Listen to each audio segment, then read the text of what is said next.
TB एक ऐसी बीमारी जिसने 17वीं शताब्दी के आसपास यूरोप की लगभग एक चौथाई आबादी को टीबी ने ले लिया। अमेरिका में उस वक्त हर 7 में से एक व्यक्ति की मौत टीबी से होती थी। 1930 के दशक में भारत में टीबी की बीमारी से लगभग 20 लाख लोगों की जान गई। टीबी दुनिया के हर देश को अपनी चपेट में लेने वाली सबसे जानलेवा और रहस्यमय बीमारी। इसके बारे में ना कोई समझ थी न ही कोई इलाज। बड़ी हस्तियों के निधन के समाचार में दो बीमारियां सबसे ज्यादा सुनने में आती थी। पहला हार्ट अटैक और दूसरा कैंसर। इलाज खोजे जाने से पहले लगभग हर दूसरी मौत का कारण टीबी था। इस बीमारी ने किसी को नहीं बख्शा, राजनेता, लेखक, कलाकार सभी को अपना शिकार बनाया। लेखकों में Premchand, Franz Kafka, George Orwell और जॉन कीट्स टीबी की बीमारी से मरे। पाकिस्तान के कायदे आजम मोहम्मद अली जिन्ना और भारत की पहली महिला डॉक्टर आनंदी गोपाली जोशी की मौत का कारण भी टीबी ही रहा। भारत के महान गणितज्ञ श्रीनिवास रामानुजन से लेकर कमला नेहरू तक टीबी से मरने वाली बड़ी या चर्चित हस्तियों की लंबी सूची है। टीबी बोले तो ट्यूबरक्लोसिस, मानव इतिहास की सबसे पुरानी बीमारी। विज्ञान की भाषा में कहें तो बैक्टीरिया से होने वाला ड्रॉपलेट इन्फेक्शन जो संक्रमित व्यक्ति के खांसने और छींकने से फैलता है। 1 साल पहले टीवी पर चलने वाला एक विज्ञापन याद करिए जिसमें अमिताभ बच्चन बताते थे कि टीबी अब लाइलाज नहीं है, मतलब कभी थी। विज्ञापन का पर्पस था लोगों को इस बीमारी के प्रति जागरूक करना। टीबी के प्रति लोगों को और जागरूक बनाने के लिए WHO ने 24 मार्च यानी आज का दिन चुना। वर्ल्ड टीबी डे 2022 की थीम है invest to end TB. Save lives माने टीबी को खत्म करने के लिए निवेश करें और जीवन बचाएं। टीबी के ट्रीटमेंट के लिए आज अलग अलग तरह की एंटीबायोटिक्स और एंटीबैक्टीरियल थेरेपी मौजूद हैं। इनके प्रयोग से इस बीमारी से पूरी तरह छुटकारा मिल सकता है। इन दवाओं की खोज का सिलसिला 1940 में अमेरिका के ड्यूक यूनिवर्सिटी में काम करने वाले बायोकेमिस्ट फ्रेडरिक बर्नहेम के साथ शुरू होता है। बाद में इस खोज की कड़ी में और नाम भी जुड़े। इन दवाइयों की खोज से पहले इस बीमारी से निजात पाने के लिए तमाम दंड फंद अपनाए जाते थे। तब मरीजों का इलाज घरेलू नुस्खों के साथ जड़ी बूटियों और पूजा पाठ पर आश्रित था। कई जगह पौष्टिक भोजन और शुद्ध हवा के सहारे इस पर नियंत्रण का प्रयास किया जाता था। जिन मरीजों में टीबी के लक्षण दिखते थे उन्हें एहतियातन आइसोलेट कर दिया जाता था। दूर से ठेलकर भोजन की थाली पास पहुंचाई जाती थी। बर्तन अलग रखे जाते थे।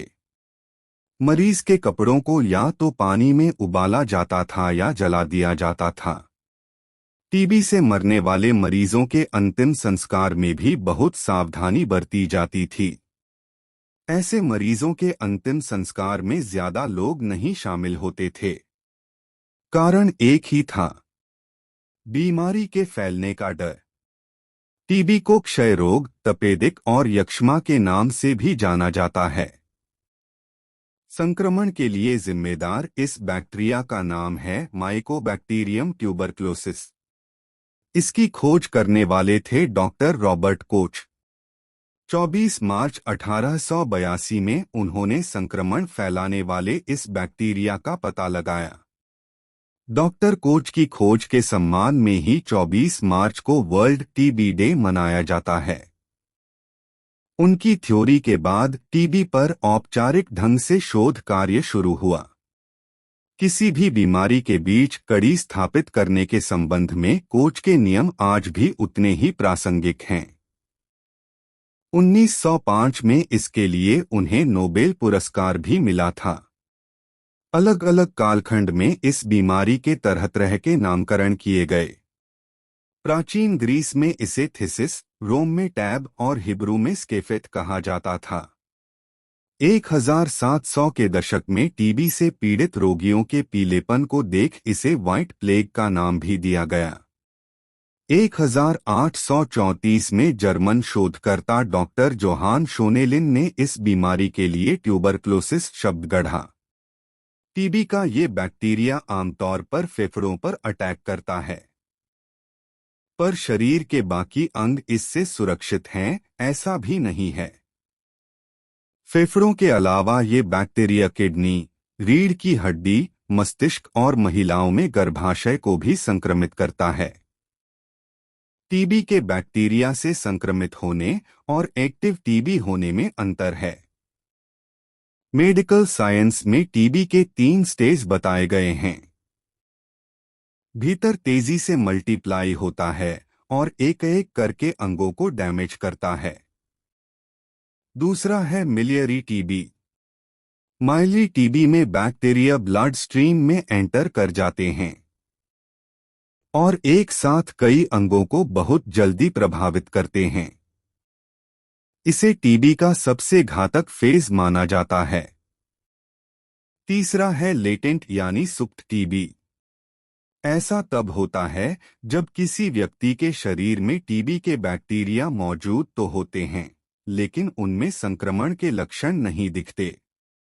शरीर का इम्यून सिस्टम इन बैक्टीरियाओं से लड़ने में सक्षम होता है।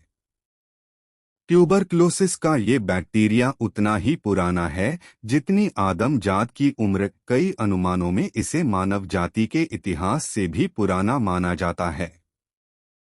मनुष्य जाति प्राचीन काल से ही संक्रामक बीमारियों से पीड़ित रही है, मगर इनकी पैथोलॉजी की समझ हाल ही में विकसित हुई। एक समय विश्व की 1/3 आबादी टीबी से ग्रसित थी। ऐसा भी माना जाता है कि टीबी का ये बैक्टीरिया इंसानों में आने से पहले मवेशियों में मौजूद था। अनुमान लगाया जाता है कि माइकोबैक्टीरियम ट्यूबरक्लोसिस लगभग 30 लाख वर्ष पुराना बैक्टीरिया है। आर्कियोलॉजिस्ट्स की माने तो मनुष्यों में टीबी का पहला मामला 9000 साल पहले इजरायल में पाया गया था। भारत में ये बीमारी 3300 साल जबकि चीन में 2300 वर्ष पुरानी मानी जाती है। प्राचीन चीनी साहित्य में इस बीमारी के लिए फेफड़ों की खांसी और फेफड़ों का बुखार जैसे शब्द इस्तेमाल किए गए हैं। बेबीलोन युग की हम्मुराबी संहिता में टीबी क्या हो सकती है, इसका संदर्भ दिया गया है। 3400 ईस्वी पूर्व की मिस्र की मम्मियों की हड्डियों में टीबी के घावों के सबूत मिले हैं। 1629 तक लंदन के मृत्यु प्रमाण पत्रों में मौत के कारणों में कंसम्पशन का उल्लेख मिलता है, जो उस समय टीबी का प्रचलित नाम था। इस समय तक लोग मानने लगे थे कि ये संक्रामक बीमारी है। हालांकि ऐसे भी लोग थे जिन्होंने इस राय का विरोध किया। 1699 में इटली के लुक्का साम्राज्य को दुनिया में टीबी को नियंत्रित करने के उद्देश्य से पहली विधायी कार्रवाई पारित करने का श्रेय दिया जाता है। इसके बाद इसे कई इतालवी शहरों में भी लागू किया गया। वेदों में इसे राज्यक्षमा कहा गया, माने बर्बाद कर देने वाली बीमारी। इसे दूर करने के लिए जड़ी बूटियों के साथ यज्ञ विधानों का जिक्र है। विलियम मैंस और शेक्सपियर के नाटकों में भी टीबी के संदर्भ मिलता है। आमतौर पर टीबी के मरीजों में कई हफ्तों तक चलने वाली खांसी के साथ बलगम और खून जैसे लक्षण दिखते हैं। मरीज को छाती में दर्द, कमजोरी, वेट लॉस और बुखार होता है। आज इस रोग की विधिवत पहचान परख के लिए सिस्टमेटिक माइक्रोस्कोपिक जांच और एक्सरे किए जाते हैं। पैथोलॉजी की जांच विकसित होने के पहले शुरुआती दिनों में टीबी की पहचान लक्षणों के आधार पर ही की जाती थी। चरक संहिता निदान स्थान में टीबी के 11 लक्षणों का वर्णन है। इनमें सिर में भारीपन, खांसी, सांस फूलना, आवाज बैठना, कफ की उल्टी, खून थूकना, छाती के किनारों में दर्द, कंधे में दर्द, बुखार, दस्त और खान पान से दूरी जैसे लक्षण बताए गए हैं। यूनानी साहित्य में टीबी का सबसे पहला शास्त्रीय वर्णन हिप्पोक्रेट्स के लेखन से मिलता है। उस समय ग्रीक फिजिशियन एरिटियस की किताब the causes and symptoms of chronic diseases में दी गई जानकारी को सबसे सटीक माना जाता था। उन्होंने खांसी, सीने में दर्द, बुखार, पसीना, थकान और आलस्य को टीबी का मुख्य लक्षण बताया था। मौजूदा वक्त की बात करें तो WHO के मुताबिक दुनिया में ट्यूबरक्लोसिस के कुल मामलों में से 1/3 मरीज भारत में होते हैं।